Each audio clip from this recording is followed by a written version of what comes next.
Salut les amis, salut les petits loups. Alors aujourd'hui je vais vous parler des éléments à prendre en compte. Nous sommes dans la saga des premiers réglages à connaître et éléments à prendre en compte. Le format d'enregistrement de vos fichiers. A tout de suite. Alors le format d'enregistrement de vos fichiers, si vous êtes en JPEG, vous irez très vite, c'est évident. Certains boîtiers font des JPEG qui sont nettement meilleurs que les brutes de capteurs, à savoir les RAW, parce que effectivement les ingénieurs des grandes marques ont su se lever le matin de bonne heure et se sont retirés les doigts des fesses. Voilà, c'est dit. Avec les JPEG, vous aurez été très vite, mais par contre, au final, il vous manquera plein d'infos, puisque en fait, ce n'est pas la totalité du capteur qui vous informera, ce sera qu'une partie, vu que les JPEG sont déjà une interprétation de votre capteur. Alors, à quoi bon avoir fait des réglages aux petits oignons et s'être tapé des heures et des heures de lecture de prose rébarbative, ou avoir passé des heures derrière votre écran à écouter des conneries du style travailler en manuel, vous progresserez plus vite, pour au final ne travailler qu'en JPEG. Je vous pose des questions. Pourquoi tant de haine? Je vous ferai voir après, en cours de vidéo, 3 photos, dont une retouchée, très rapidement, en moins de 15 secondes, en brut, et vous verrez que si on ne prend que le JPEG final, ben, effectivement, on ne peut pas faire grand chose. Alors, le JPEG c'est bien, mais bon, alors qu'est-ce qu'on fait? Ben, au pire, vous shootez en brut plus JPEG fine. Comme ça, vous irez vite et vous pourrez aller plus loin. Vous irez vite avec les JPEG et vous pourrez aller plus loin avec les RAW. Ce sera moins pire que faire du JPEG tout seul.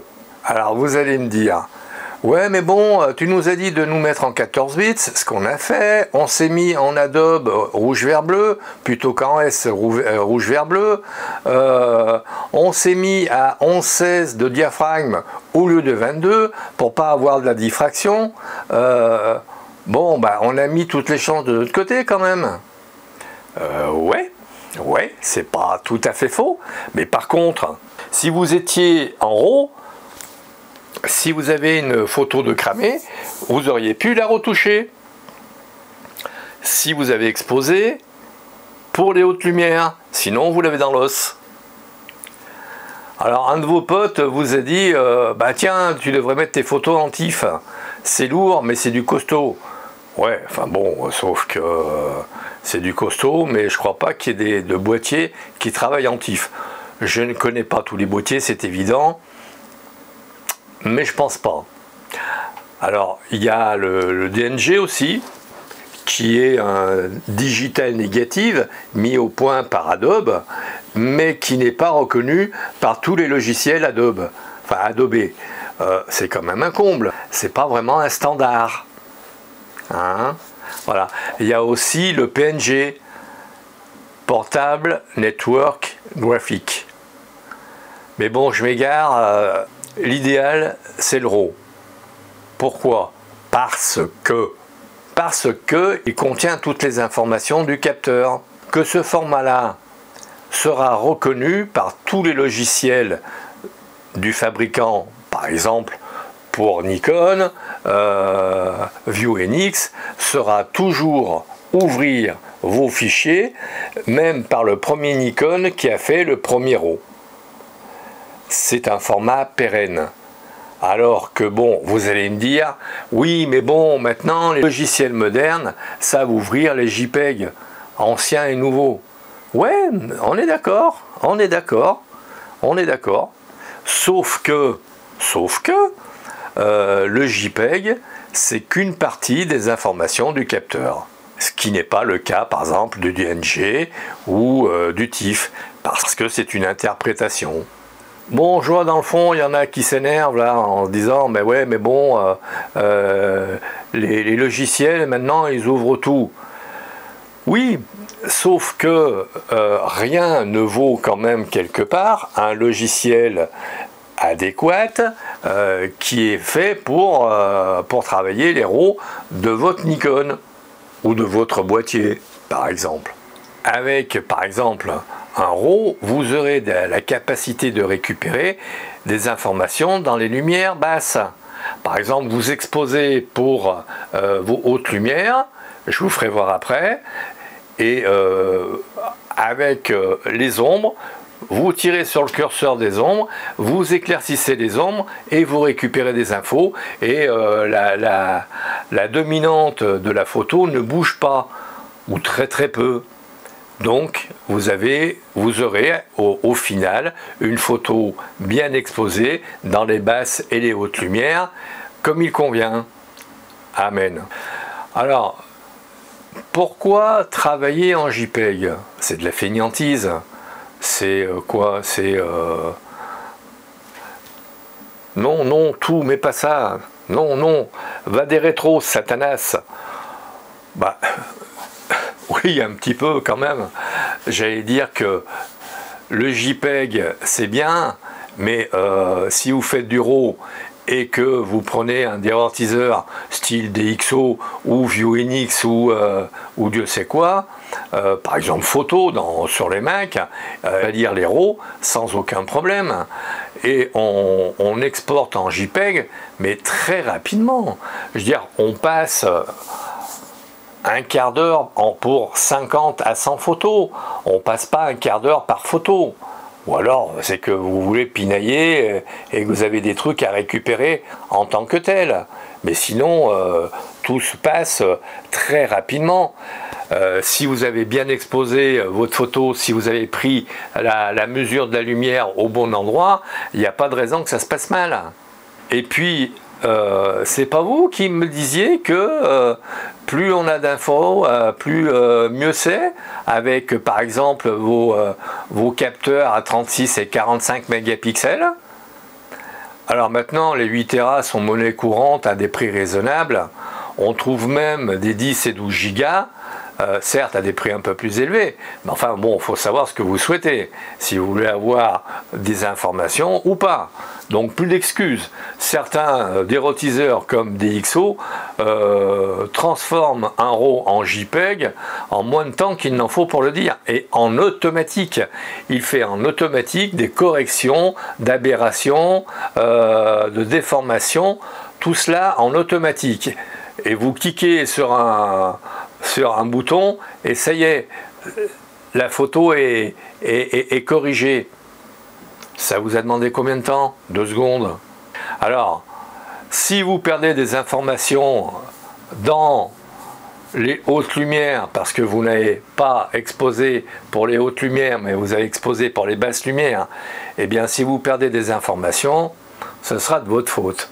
Ce sera plus ah ben je savais pas. Si, maintenant vous savez que en shootant en RAW et en exposant à droite, eh bien avec un dérotiseur et un logiciel de retouche photo, vous pourrez remettre tout ça dans le mode ordre. L'astuce dont je vous parlais, je vais vous faire voir en photo ce que cela donne. Vous shootez, vous faites votre mise au point sur les hautes lumières. Vous prenez par exemple, moi j'ai pris un bâtiment, j'ai fait la mise au point sur la partie la plus claire, sur la partie moyenne et sur des arbres qui étaient foncés juste après. Vous verrez les différences. Quand j'ai fait ma mesure en spot avec mémorisation pour le cadrage, j'ai exposé pour les hautes lumières. Et donc forcément, les basses lumières ont été un petit peu sacrifiées. Ceci dit, il m'a fallu que 15 secondes pour récupérer mes basses lumières.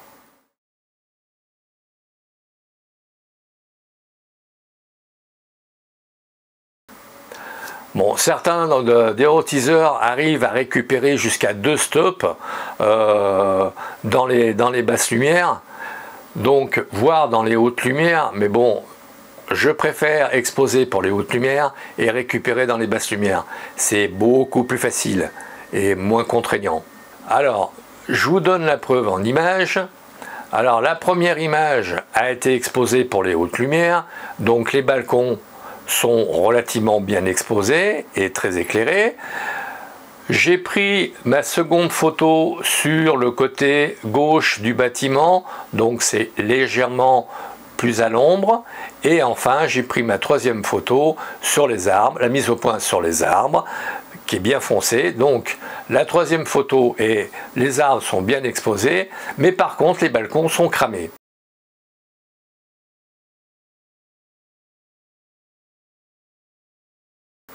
La quatrième photo, où il ne m'a fallu que 15 secondes pour rectifier le truc, j'ai pris le curseur, j'ai poussé les ombres au maximum et ça vous donne la photo que voilà. Alors pourquoi répugnez-vous à faire du JPEG? Parce que honnêtement, faire du RAW et passer en JPEG, si vos photos sont bien exposées, vous faites la conversion en quoi? 15 secondes. Vous sélectionnez toutes vos photos, pour la première jusqu'à la dernière, vous faites exporter en JPEG et l'affaire est dans le sac. Et ça vous a pris quoi? Rien. Et par contre, vous avez toutes vos informations dans le bout de capteur. Alors, quand vous aurez l'habitude de faire des rectificatifs ou de corriger certaines de vos photos, par exemple dans Lightroom, vous avez la possibilité dans Lightroom de copier vos réglages et de les coller sur des photos qui sont identiques. Donc si vous avez sous-exposé les basses lumières, vous prenez votre petit curseur, vous augmentez les basses lumières, donc elles sont plus éclairées, vous regardez voir éventuellement le contraste, la saturation, etc. Ça vous prend 5 secondes, vous copiez et après vous collez en série vos réglages sur les autres photos et ça vous a pris quoi? 5 minutes pour une centaine de photos. À vous de voir quel est le meilleur traitement que vous souhaitez pour vos photos ou le pire, c'est-à-dire pas de traitement du tout. Les JPEG, pour ne pas les citer. Vous avez la possibilité de faire du RAW et du JPEG. Bon, comme ça, la question est réglée. Vous allez vite avec les JPEG et vous pouvez aller plus loin avec les RAW. Je vous laisse méditer tout ça. Je pense que je ferai plus tard une vidéo concernant justement l'utilisation du RAW et de sa transformation en JPEG. Je pense que ce sera pour une prochaine vidéo. Sur ce, mes amis, si vous avez aimé, vous likez, vous partagez. Merci de votre écoute et puis à très vite.